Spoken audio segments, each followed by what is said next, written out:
three, the lizards. I mean, I've been calling them the lizards for weeks. Come on, Dennis. But I just can't say enough about how much we appreciate this team being here, and I hope this leads to other discussions around these topics. Joanne, thank you so much for inviting me here and providing a forum. There's no topic other than this I'd rather speak out on. However, everything I had prepared to say, I threw away, based on what I heard since I walked in that door. And I actually thought of four things I want to comment on and share with you. The first is Gilbert White's dissertation in 1945, which tried to answer one question: why, despite everything so many are doing, are flood losses in America increasing? Having addressed a similar question at the end of the last century, why, despite everything so many people are doing for so many different natural hazards and disasters, are things continuing to get worse? And I'm left with the following question that I'd like to leave with each of you. But you have to promise you won't have your feelings hurt or feel bad. So how many of you will promise? Bill Hook didn't put up his hand. Good for you, you know this. Despite everything you've done, or your agency has done, or you've ever thought to do now and in the future, things will continue to get worse. And to think differently is insanity. Why would what we might take on in the year 2020, would we change what didn't happen in the 1950s or the 1960s or the 1970s or the 1980s or the 1990s or in the, what do you call it, OOs? It's an interesting point of view. Prove me wrong. The second thing I thought of was I think I may know why. And I had this idea as a few of my colleagues were talking before I came to the podium. Our view of mitigation is terribly narrow. It may be so narrow that future generations may call it misplaced. How could we possibly think we could achieve progress and reverse the ever-stemming increase in losses that nature imposes on humanity?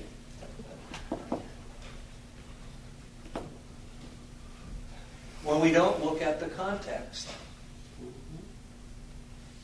Income disparity has been growing in this nation for decades. Do you know what that means?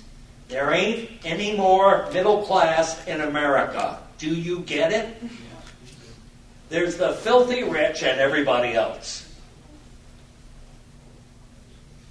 Who suffers the most in disasters? The poor. We're growing more poor. How can we achieve mitigation in the standard way, ignoring that context? We even saw it in colorful graphs. Thanks so much. How can we hope to accomplish more in a rampant era of capitalistic globalization, when the sources of income are spread around the globe rather than indigenous to our own society?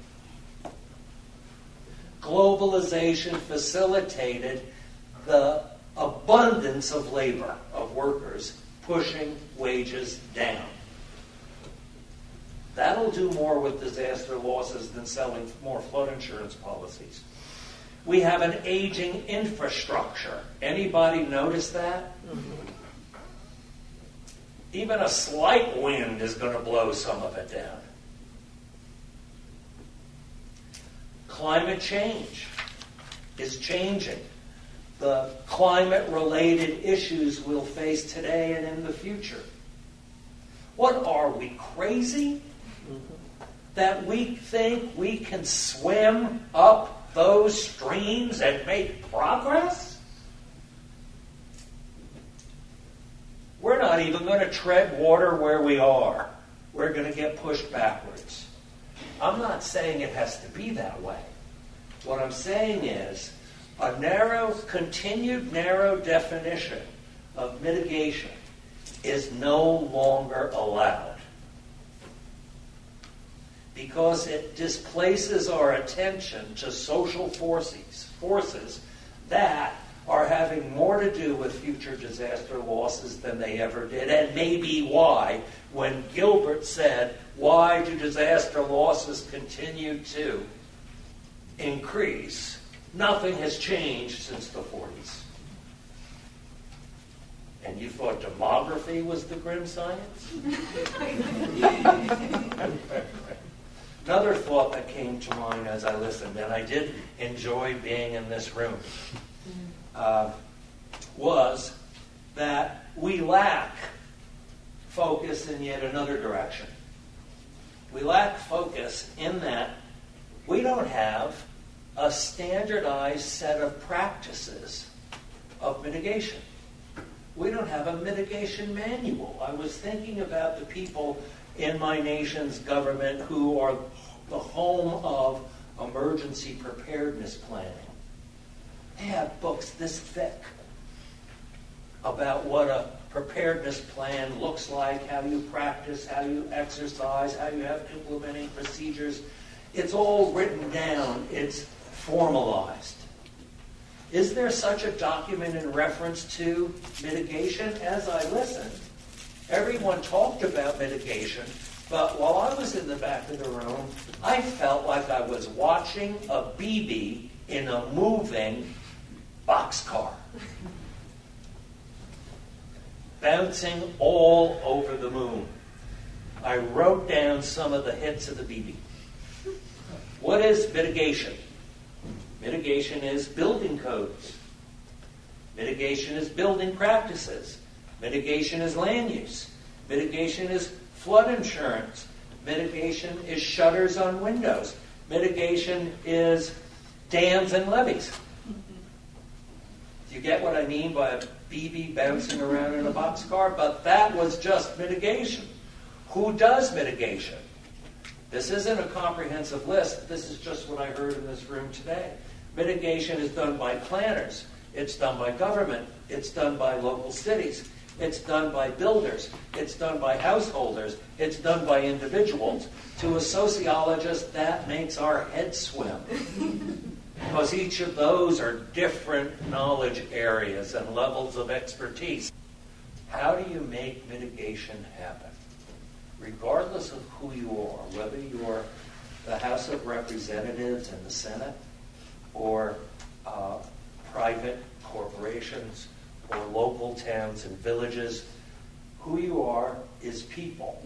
We actually know, even though we may not agree on all the other elements I was talking about, whether we were viewing a context or not, whether we were on one side of the boxcar, in the middle, at the top, or at the bottom of the boxcar, we know how to make mitigation happen because it involves people.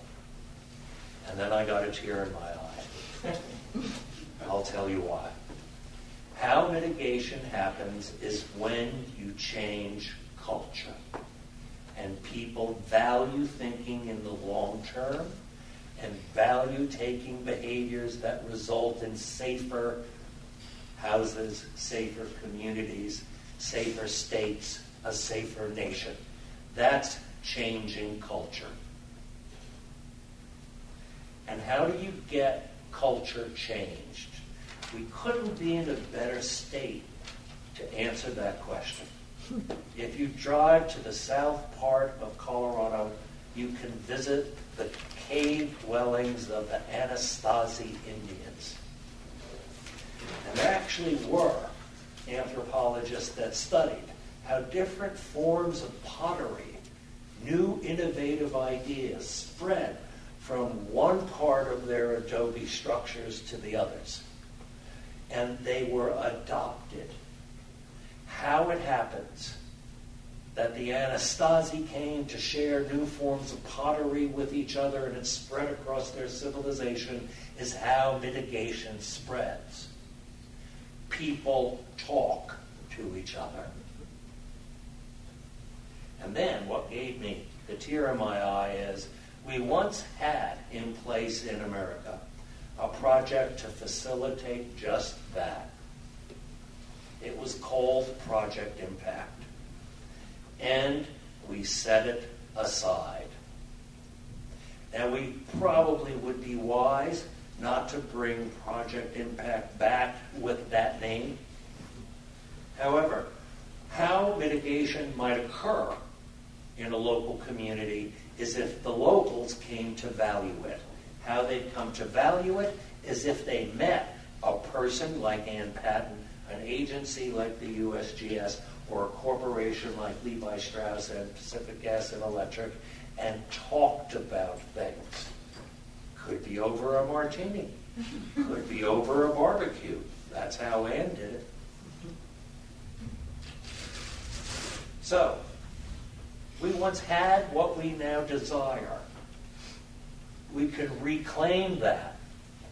Please keep sending those wonderful packages from Washington, D.C. when you can ship them to the people of the country. Please give us the money that you can grab whenever you can grab it.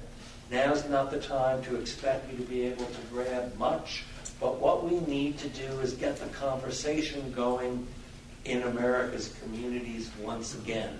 It worked. Sponsored by FEMA once before, it'll work again. And it may not be FEMA who sponsors it, but we can still have that equivalent. So I want to end on an optimistic note, because frankly, I'm not optimistic. The note I want to end on is, despite the fact that things continue to worsen, despite all of our efforts, despite the fact that the contextual factors, and we saw just one of them diagrammed elegantly for us a few minutes ago, we can accomplish a great deal. We need to focus our thinking. We need to jump all over doing the things that we know works. And we must never, ever think that we can get this job done alone.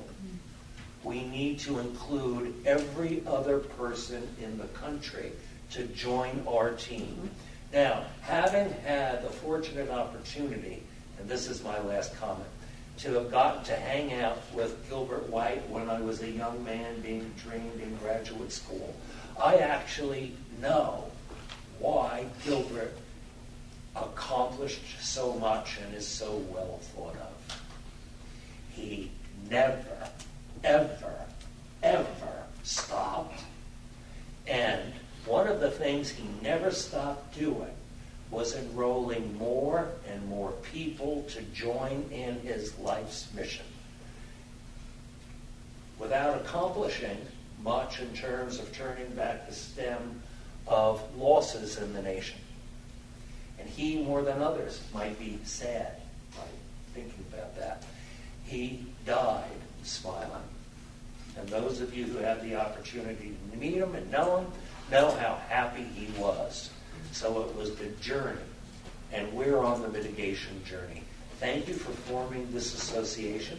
I'm thrilled to know that you exist and look forward to attending and participating in many more of your meetings. Thank you so much.